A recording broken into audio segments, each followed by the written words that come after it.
നമസ്കാരം. മലയാളി വാർത്തയിലേക്ക് സ്വാഗതം. ഇന്ത്യ പാകിസ്ഥാൻ സംഘർഷം വർദ്ധിക്കുന്ന സാഹചര്യത്തിൽ സംസ്ഥാനത്തെ സുരക്ഷാ സംവിധാനങ്ങൾ കൂടുതൽ ഊർജിതമാക്കാൻ ഒരുങ്ങുകയാണ്. തീരദേശ അതിർത്തിയായുള്ള സംസ്ഥാനത്തിന്റെ സുരക്ഷയ്ക്ക് ആവശ്യമായ എല്ലാ നടപടികളും സ്വീകരിച്ചതായ വിവരം കേന്ദ്ര സർക്കാർ സംസ്ഥാനത്തെ അറിയിച്ചിട്ടുണ്ട്. വിഴിഞ്ഞം തുറമുഖം കമ്മീഷൻ ചെയ്തതോടെ തിരുവനന്തപുരം പലരുടെയും കണ്ണിലെ കരടാണ്. നമുക്കറിയാം, കഴിഞ്ഞ ഒരാഴ്ച മുമ്പാണ് ഇന്ത്യൻ പ്രധാനമന്ത്രി നരേന്ദ്രമോദി വിഴിഞ്ഞം നമ്മുടെ രാജ്യത്തിനായിട്ട് സമർപ്പിച്ചത്. അന്നും പഹൽഗാം അറ്റാക്ക് നടന്നിട്ട് കുറച്ച് ദിവസങ്ങൾ പിന്നിടുമ്പോഴാണ് അദ്ദേഹം കേരളത്തിലേക്ക് എത്തിയത്. ആദ്യം അദ്ദേഹത്തിന്റെ യാത്ര സുരക്ഷാ പ്രശ്നങ്ങൾ കാരണം ഉണ്ടാകില്ല എന്നാണ് കരുതിയത്. എന്നാൽ കൃത്യമായി തന്നെ അദ്ദേഹം വിഴിഞ്ഞത്തെത്തി അത് രാഷ്ട്രത്തിന് സമർപ്പിക്കുകയും ചെയ്തിട്ടുണ്ട്. അതുകൊണ്ട് തന്നെ അന്നൊക്കെ തന്നെ കനത്ത സുരക്ഷയായിരുന്നു തിരുവനന്തപുരം നഗരത്തിലടക്കം ഒരുക്കിയിട്ടുണ്ടായിരുന്നത്. ഏതായാലും ഇപ്പോൾ വിഴിഞ്ഞം അന്താരാഷ്ട്ര തുറമുഖം രാജ്യത്തിന് സമർപ്പിച്ചു. അതുകൊണ്ട് തന്നെ പല ശത്രുക്കളുടെ അറ്റാക്ക് നടക്കാൻ സാധ്യതയുള്ള ഇടങ്ങളിൽ ഒന്ന് തന്നെയാണ് ഈ തുറമുഖ മേഖല എന്നൊക്കെ പറയുന്നത്. ഏതായാലും വിവിധ ശാസ്ത്ര സാങ്കേതിക സ്ഥാപനങ്ങളും നമ്മുടെ കേരളത്തിലുണ്ട് എന്നുള്ള കാര്യം അറിയാം. കൊച്ചിയിലും അതിനിർണായക സുരക്ഷാ കേന്ദ്രങ്ങളുണ്ട്.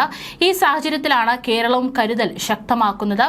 ഏതായാലും ഈ ഒരു അടിയന്തര സാഹചര്യത്തിലാണ് ഇപ്പോൾ ആശങ്ക വർദ്ധിപ്പിച്ചുകൊണ്ട് വിഴിഞ്ഞം പുറംകടലിൽ തുടരുന്ന വിദേശ ചരക്ക് കപ്പൽ 48 മണിക്കൂറിനുള്ളിൽ ഇന്ത്യൻ തീരം വിടണമെന്നാണ് കർശന നിർദ്ദേശം ഇപ്പോൾ നൽകിയിരിക്കുന്നത്. കോസ്റ്റ് ഗാർഡാണ് നിർദ്ദേശം നൽകിയിരിക്കുന്നത്.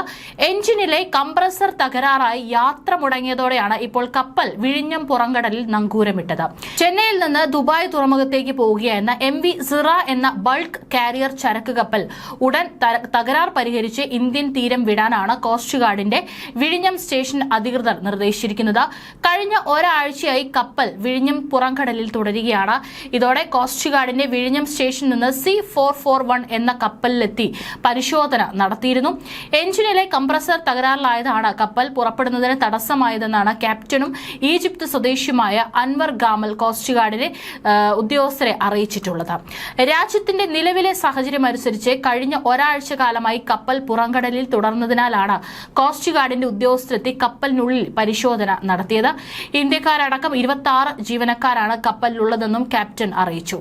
കേരള മാരിടൈം ബോർഡിന്റെ വിഴിഞ്ഞം അധികൃതരോട് കപ്പലിന്റെ യന്ത്ര തകരാർ പരിഹരിക്കുന്നതിന് സഹായം തേടിയിരുന്നു.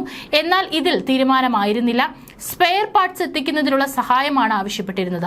എന്നാൽ കസ്റ്റംസ്, ഇമിഗ്രേഷൻ ഉൾപ്പെടെയുള്ള ഏജൻസികളുടെ നടപടികൾ പൂർത്തിയായാൽ മാത്രമേ എത്തിക്കാനാകൂ. ഇതിനുള്ള ചർച്ചകൾ പുരോഗമിക്കുകയാണ് എന്നാണ് വിവരം. എഞ്ചിനിലെ കംപ്രസർ തകരാറിലായതാണ് കപ്പൽ പുറപ്പെടുന്നതിന് തടസ്സമായതെന്ന് ക്യാപ്റ്റനും ഈജിപ്ഷ്യൻ സ്വദേശിയുമായ അൻവർ ഗാമൽ കോസ്റ്റ് ഗാർഡിലെ ഉദ്യോഗസ്ഥരെ അറിയിച്ചു. രാജ്യത്തിന്റെ നിലവിലെ സാഹചര്യം അനുസരിച്ച് കഴിഞ്ഞ ഒരാഴ്ച കാലമായി കപ്പൽ പുറംകടലിൽ തുടർന്നതിനാലാണ് കോസ്റ്റ് ഗാർഡിന്റെ ഉദ്യോഗസ്ഥരെത്തി കപ്പലിനുള്ളിൽ പരിശോധന നടത്തിയത്. പക്ഷേ ഇതുവരെയായിട്ടും സംശയാസ്പദമായിട്ടുള്ള ഒന്നും തന്നെ കണ്ടെത്താനായിട്ട് സാധിച്ചില്ല. മാത്രമല്ല, ഇന്ത്യക്കാരടക്കമുള്ള 26 ജീവനക്കാരാണ് കപ്പലിലുള്ളത്. അതുകൊണ്ട് തന്നെ ഇതുവരെയായിട്ട് നിലവിൽ സംശയമില്ല. എന്നിരുന്നാലും നിലവിലെ അവസ്ഥ അനുസരിച്ച് കൂടുതൽ ദിവസങ്ങൾ ആ കപ്പൽ അവിടെ നങ്കൂരമിടുന്നത് അത്ര കേരളത്തിന്റെ സുരക്ഷയ്ക്ക് പന്തിയല്ല എന്നത് തോന്നിയത് കൊണ്ട് തന്നെയാണ് വളരെ വേഗത്തിൽ തന്നെ കപ്പൽ അവിടെ നിന്ന് കൊണ്ടുപോകാനായിട്ടുള്ള നിർദ്ദേശം നൽകിയിട്ടുള്ളത്. സ്പെയർ പാർട്സ് എത്തിക്കുന്നതിനുള്ള സഹായമാണ് ക്യാപ്റ്റൻ മാരിടൈം ബോർഡിനോട് ആവശ്യപ്പെട്ടത്.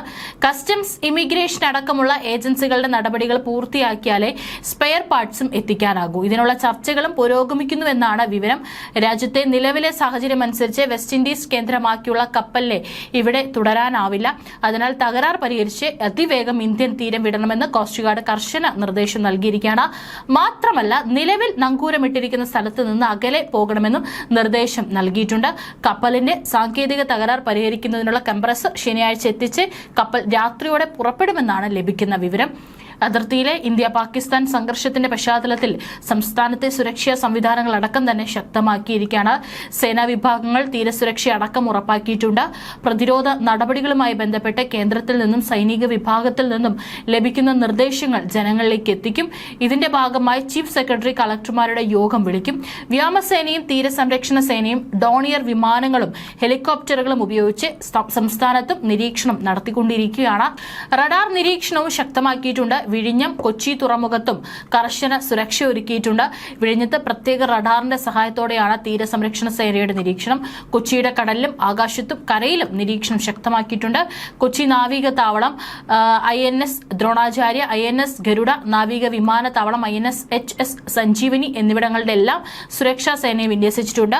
കൊച്ചി പുറംകടലിലും തുറമുഖത്തും നാവികസേനയുടെ സാന്നിധ്യം കൂട്ടിയിട്ടുണ്ട്.